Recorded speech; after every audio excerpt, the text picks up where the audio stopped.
Welcome, welcome. You are listening to the VBAC podcast. This is Julie, and I am here with Megan, and we are so excited to be with you on another Wednesday. It's kind of fun, like rock and roll again with the podcast and hearing all sorts of people's stories. And today we interviewed somebody in each time zone in the United States. I'm pretty sure we're in one. And this is our guest today is from Kansas City.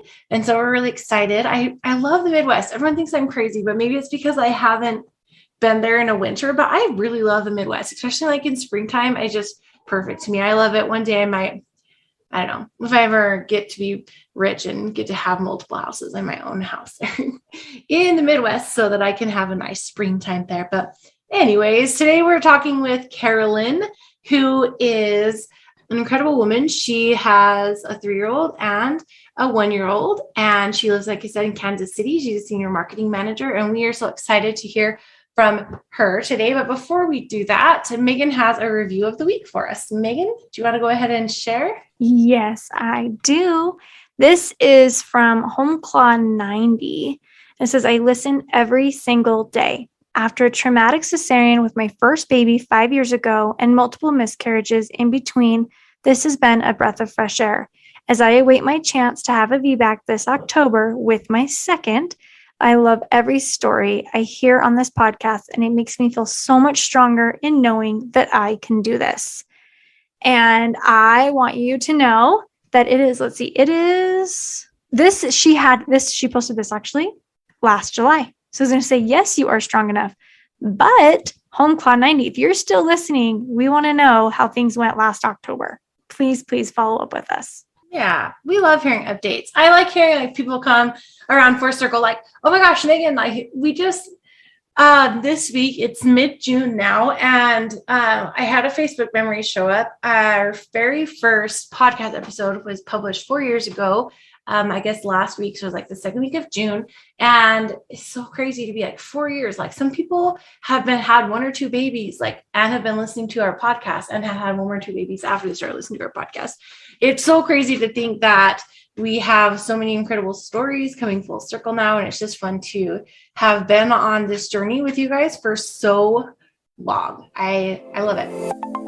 You are tuned in to the VBAC Link podcast with Julie Frankham and Megan Heaton. VBAC moms, doulas, and educators here to help you get inspired for birth after having a C-section. Together, they have created a robust VBAC preparation course along with this uplifting podcast for women who are preparing for their VBAC. Although these episodes are VBAC specific, they encourage all expectant moms to listen and educate themselves on how to avoid a cesarean from the get-go. The purpose of this podcast is to educate and inform. It is not meant to replace advice from any other qualified medical professional. Here are your hosts, Julie and Megan. Okay, so we're going to get to Carolyn's story, and I just love it. I just skimming through some of her show notes here, and I just absolutely love it. Like how she talks about just like asking for what you need, ask for the tub room, the nurse who is more VBAC friendly, the last thing you want to be is surprised in the hospital room. And yes, oh my gosh, ask for everything. And I can't wait to hear all of the incredible things that she asked for that helped her get her VBAC. So Carolyn, do you want to take it over and share your story with us? Yeah, absolutely. I'm so excited. Thanks. All right. Well, yeah. So really for me, seems like forever ago, but in July 2018, when I got pregnant for the first time, luckily I had a very easy time getting pregnant, really easy pregnancy.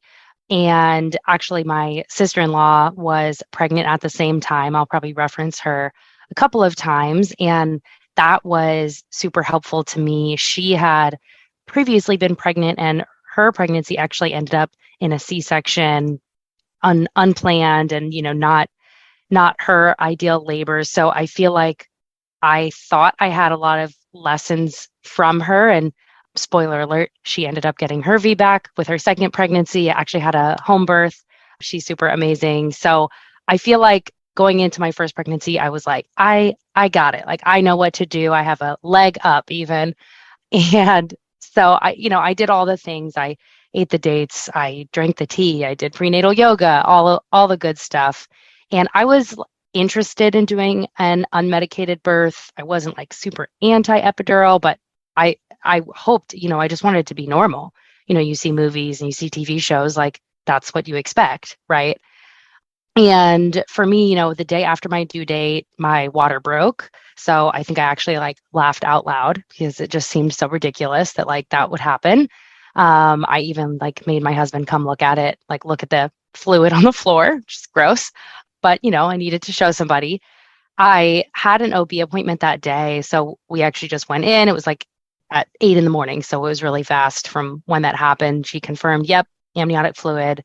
I was only 1 centimeter dilated. And she was essentially like, go home, get labor going, keep me updated. So we went back home, and I couldn't believe this when I was writing this up. I was at home for 10 hours before we even like made a move to the hospital.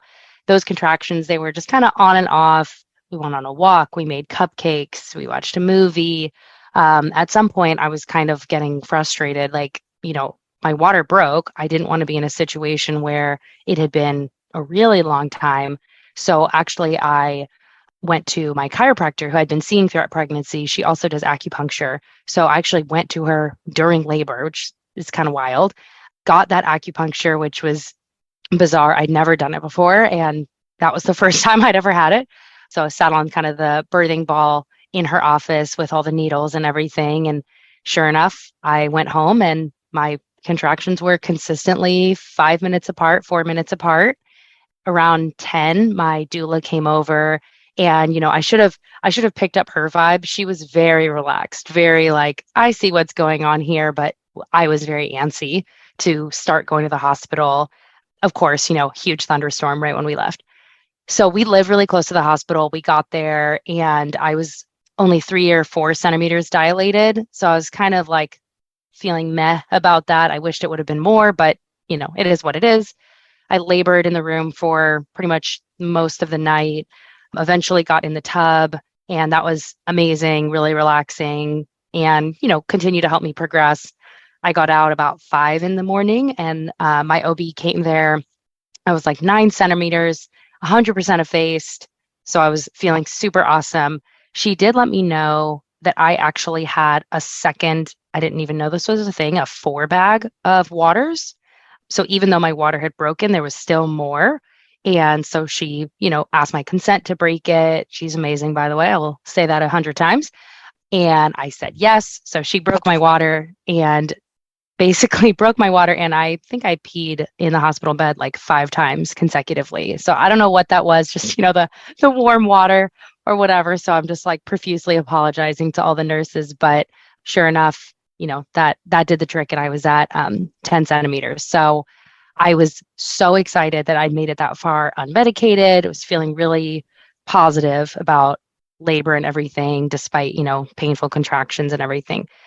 She did let me know that he was still pretty high up. And so, wanted to have me breathe through the contractions for another while before I started pushing. So then, spent another several hours, all types of positions. And, around noon, I started pushing. And I actually did try nitrous oxide, which, put me in a good mood, but it didn't really help me that much. And really, I think around 2 p.m., I looked at the clock and I just started saying, this isn't right. What's going on? How could this be? I've been at 10 centimeters since 8 a.m. and it's 2 p.m. Well, I just did not understand. And it's not that no one was sharing with me information. It was just kind of stalled. And I was starting to act like a little bit crazy.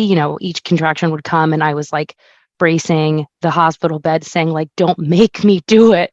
Just kind of getting crazy. So I kind of talked about the epidural, and my husband and I had actually made a safe word so that he knew I really meant, this is real. I really want the epidural.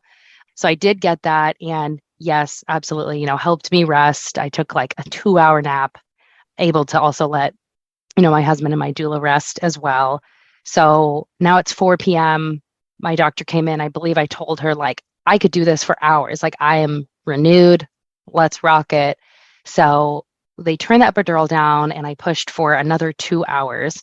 And really, my doctor, she's very straightforward, but, extremely empathetic. And she basically said, like, he's not coming down. I think she said he was barely at like a +1. And I didn't fully like know what that meant, but I knew like in my heart, like it's not happening. I asked her about forceps. I said, what about the vacuum? Like all these things, I'm just asking her, like, is there anything left to do? And she was not pushy at all about C-section. And, we started to have that conversation of like, is this the direction we're going to go? And, for us, the baby was not in distress. I was not in distress. It wasn't an emergency, but we talked about it for another little bit and finally decided this is the right thing to do. It was 8:30 p.m., kind of almost 2 days later, from when my water broke, basically. And, as they do, they move really quickly. One, I think, bright star in the C-section process. The anesthesiologist was super nice. I feel like sometimes I hear a lot of stories, people don't have friendly anesthesiologists, but really friendly. We had to kind of negotiate to have both my husband and the doula in the room. And I felt really strongly about that because I wanted someone with me, but also someone with the baby.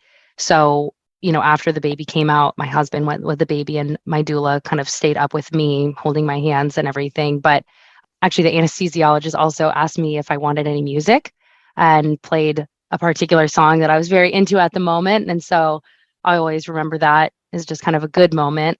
Once they started the C-section, I was really uncomfortable and really, really not feeling it. I wouldn't say I was screaming, but I was making noise to the point my doctor kept asking me, are you okay? And I just said, I don't like it. I don't like this feeling, kind of the tugging and the pressure and all of it. Afterwards, I even asked one of the nurses, I was like, hey, was I like a little out of the norm? And she said, yeah, it was a little hard to concentrate. So, oh well. But my son came out that evening at 9:20. He was healthy, everything great with him. I was so anxious and shaky. I knew it was not a good idea to hold him. And honestly, I was just mentally feeling so out of it. I actually asked the anesthesiologist to just like calm me down, fully knowing that meant just like basically give me a little something in there that's going to make me fall asleep. And I did for about 20 minutes. So at the end of the night was able to hold my son. I hated missing out on that, magic hour right there, but I knew it also wasn't feeling right for me to take him until I was a little calmer and a little, less shaky, less manic and all of that. So that was my C-section story. I was pretty upset about it afterwards. I actually even remember watching an episode of Grey's Anatomy like 3 or 4 days postpartum. And there was an episode where someone doesn't know she was pregnant and like gives birth in an emergency, just vaginal unmedicated birth. And I was just like so upset, had to like turn off the TV. So I knew right away that I did want to try for a VBAC. And like, luckily someone had recommended the Facebook group and the VBAC Link podcast. And like, I feel like so many people say on here, and now I am too, I listen to like every single episode on my daily walks. Like I was just kind of obsessed with VBACs. I feel like in my second pregnancy with that, I, when I got pregnant again, my doctor, again, she reiterated, you're a good candidate. And I actually didn't change anything. I had my same OB, same doula, same hospital. And I feel like that's pretty uncommon. I think a lot of people who don't have the experience they desire with a C-section, maybe it's because they didn't have a supportive doctor. Maybe it's because they didn't like the environment. For me, that wasn't the issue. He was just stuck. And so I actually kept with all of my providers really. And I did make a couple of changes. I still did all the same things, the dates, the yoga, the tea. Probably the biggest change I made, thankfully or unthankfully, due to the pandemic, I was working from home. So I went on a walk every single day. And I was active my first pregnancy, but I feel like the walks are really were really intentional for me, and they were really a good like grounding place for me to just like be in my pregnancy. Like when you're working, when you have another child, it's hard to be like, hey, I'm pregnant right now. Yeah. Or even just focus on it. Like, yeah. So like whether I was listening to the VBAC link or music or whatever it is, just like it gave me that little 20 or 30 minutes a day of just like, yep, this is for me. Something else that I got tipped off to, I think on one of your podcast episodes, was something super specific within spinning babies. I know a lot of people love spinning babies, but for me, because my son with my C-section was just in such a bad position, I got kind of hyper focused on that. And one of the things they talk about in spinning babies is this rest smart or flashlight test, which sounds kind of weird, but it's, it makes sense when you hear it explained that basically your belly button either should be pointing out or down, right? Not ever up. So when you think about sleeping or sitting on the couch or working, I was like super obsessed with this. Like I was watching TV on the ball with my whole pregnancy. I was not laying down. I was not leaning back. I wasn't reclining or anything. And as silly as it may seem, who knows if that made a difference or not, but baby certainly ended up in a good position. So that was one thing that was probably like a little abnormal that I kind of hung on to. Well, I will just tell you, you're not alone, because I did the same thing with my son. In fact, I didn't even sit on a couch for 9 months. Oh my God. Legitimately didn't even sit on the couch, like sat on the floor, cross-legged, like pelvic tilted up. Yep. That was totally me, and like driving very proper. Yes. Right. Yes. So I think we went on a totally road trip.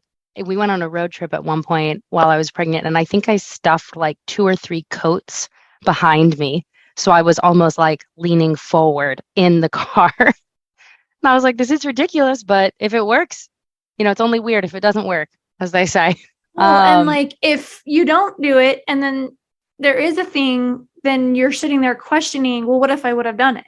I know. That's where my mind went anyway. So no, I'm the same way. And at that point, it's not like it was causing me pain or I wasn't frustrated by it. I was just like, this is what I do now. This is how I am. So, yeah. And there's an end in sight. So I didn't mind it too much. Other things I did towards the end, I did do the curb walking, which actually just sort of funny. My neighborhood, all of the streets are sloped. So there's actually no curbs really. So I had to either drive or walk a pretty solid distance to get somewhere that had real curbs. So I always ended up in like a parking lot of some office park or, somewhere weird. And people are like, what's this really pregnant lady doing walking around? But loved the curb walking. I did like the forward leaning inversions. And then the last week of my pregnancy, I was starting to get really anxious. My doctor was not pushy about induction at all. Like I don't even think the word came up, was not concerned about me going over.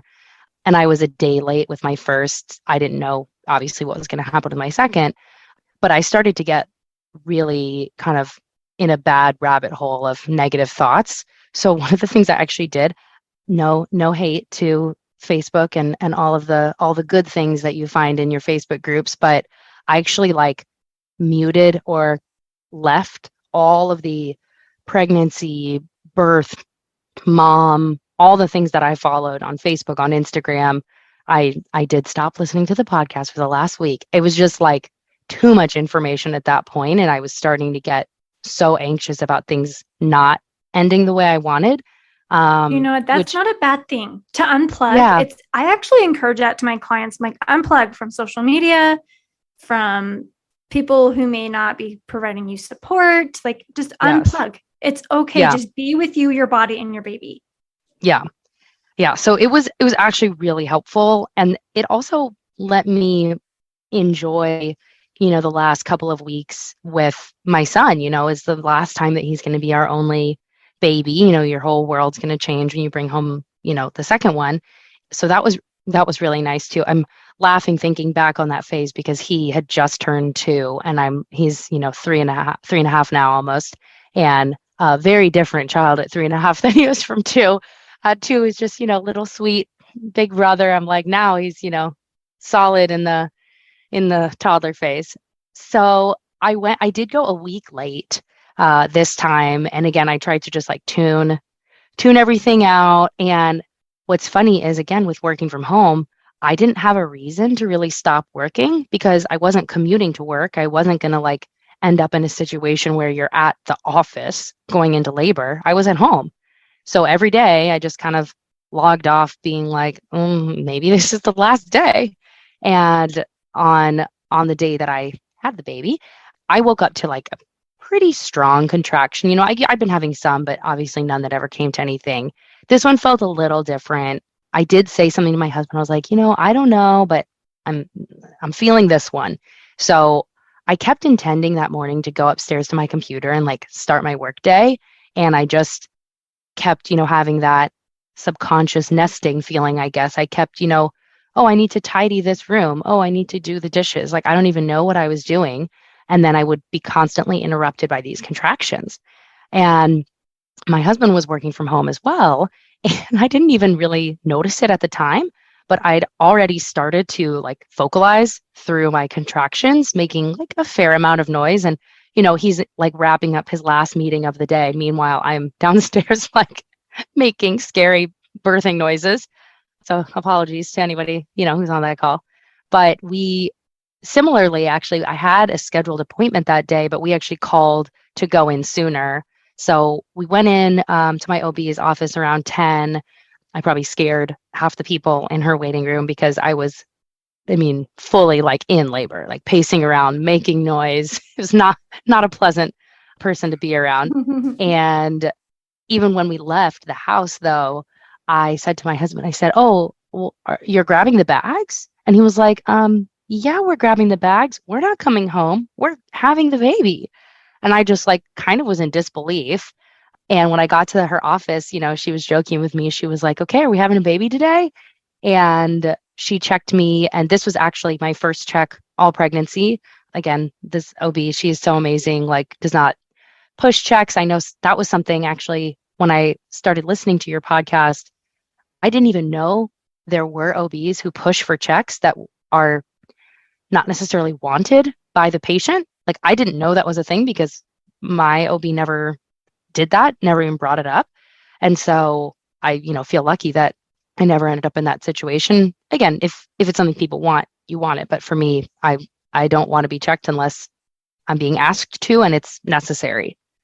So she checked me and I was already 7 centimeters dilated.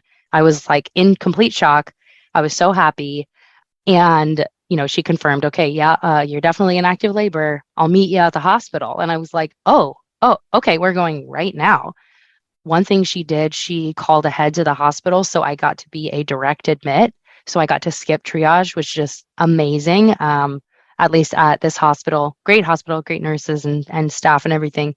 Their triage situation was just so unpleasant for me with my first son, like tiny little room. You're just getting poked and prodded and it's just like really unpleasant. So I just got wheeled all the way to my room. I actually got the last room that was available. It was a busy Labor Day, I guess. It was a busy night. Right? Yes. Yeah. And got the last room. And actually when we got there, I realized it was the same room in the hospital that I'd had my son. So I was like, okay, I don't know if that's a bad sign because he ended up in a C-section or just like a good sign that like this is, the same room I was in, and I haven't confirmed this with my doctor actually, but she must have told the nurses when she called in that I was a patient who was wanting an unmedicated VBAC, because when I say no one mentioned the word epidural, no one mentioned any interventions, any drugs, anything.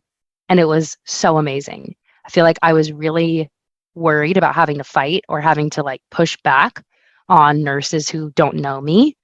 But like she must have told them because like that was just like too good to be true.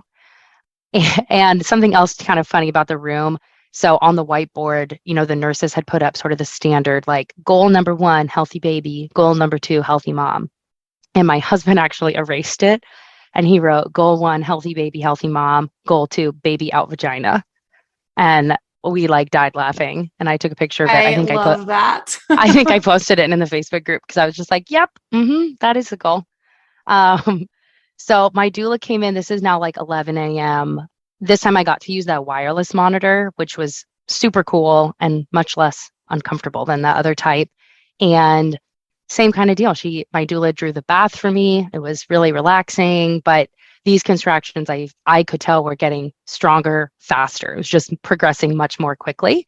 And at about 1 p.m., that wireless monitor was like being a little iffy. They also wanted me to get out to pee. So I got out at 1:07.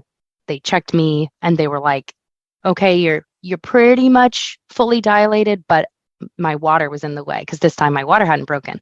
So again, my OB asked if it was okay to break my water. She did. And I gave them a warning. I said, okay, warning, there might be a lot of with fluid just based on how I was last time. And sure enough, same thing, like an absurd amount of fluid came out. The nurse is like calling for more towels and I peed both on the bed and on the ground. I'm just a pee machine. I don't know.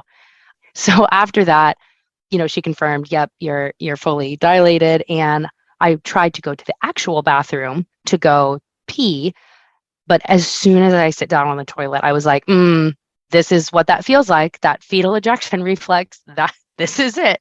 And like the panic on the nurses' faces when I said, yeah, I'm not trying to push, but I am pushing. They were like, get out of the bathroom right now. And, I was relieved to feel that because I never really got to that point with my son. And this whole time I kept wanting to say to my OB, like, can you just tell me there's no going back now? I'm getting the VBAC, but I was too scared to jinx it. And I didn't want to, like I said before, she's really straightforward. So I didn't want to put her in a situation to have to tell me like, no, it's not looking good actually. So I came out of the bathroom, started pushing, tried a couple different positions, and eventually kind of switched to like a sitting up throne position. I don't know if that's really what it's called. It was a lot more comfortable for me, and they had all these like kind of like handlebars and little props for my feet to go in. To me, it felt like it was taking a long time, but I could tell from the reactions from the nurses and from my doctor that things were progressing in a good way. Their reactions were really excited, and everyone was encouraging me, and I was nervous, but I was so excited. And at some point I was pretty much holding my breath while I was pushing. And so I could see them getting the oxygen ready. And that kind of freaked me out because that, was not something I'd gone through with my first labor. And I feel like actually maybe from listening to different podcasts, I know that in some cases that's a sign, or it's something that they do when the baby is in distress. So when she gave me the oxygen, I was like, oh my gosh, is the baby okay? And they were like, no, you just literally need oxygen. And I'm telling you, before I knew it, everyone's screaming, grab her. And I'm like, what do you mean grab her? And sure enough, like there she was. And I just like pulled her out and up onto my chest. And I was like in absolute disbelief, like that we have a video. And I just am saying, I can't believe it. I can't believe it. I can't believe it. I really pictured it being a lot slower of just, one push and then another push and then another push. But really it was, at least to me, felt like one big push. And, she was perfectly healthy. I held her almost for an hour before they even took her to go really give her like the full checkup. I did have some pretty severe tearing, which was not ideal, but like, I'll take it. I feel like I had nurses and other people be like, oh my gosh, I'm so sorry, like about the tearing. And I was like, literally, what are you talking about? I do not care about that. I got my VBAC. My baby is like perfect. Everything is great as it should be.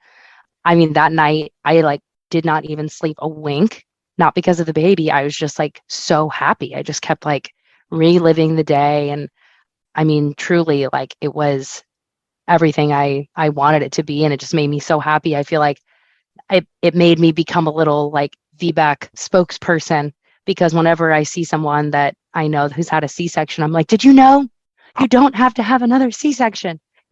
You can do something else. So I need little options. Yes, I know. I'm like, I need little cards to pass out.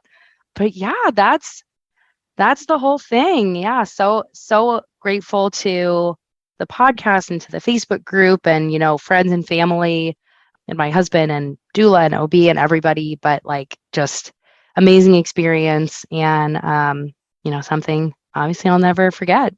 Yeah, absolutely. Well, it's funny because one of the other episodes that we were just talking about, like, yeah, this is fetal ejection, like talking about that. And like you just said that word again too. And I'm like, it is so crazy how some of these babies just come out like that. Yes. And we have other moms that push for hours and hours. And it's just so crazy how different our bodies and pelvises are. But they all still usually come out. So that's what we want in the end, right? Is a baby. Yes. You want a baby? It's a baby. Yes. But huge congrats though. Seriously, like so awesome. So happy for you. And we are so grateful that you were with us today. Yeah. Thank you so much. Absolutely. Thank you so much for sharing. Interested in sharing your VBAC story on the podcast? Submit your story at thevbaclink.com/share. For information on all things VBAC, including online and in-person VBAC classes, the VBAC blog, and Julie and Megan's bios, head over to thevbaclink.com. Congratulations on starting your journey of learning and discovery with the VBAC Link.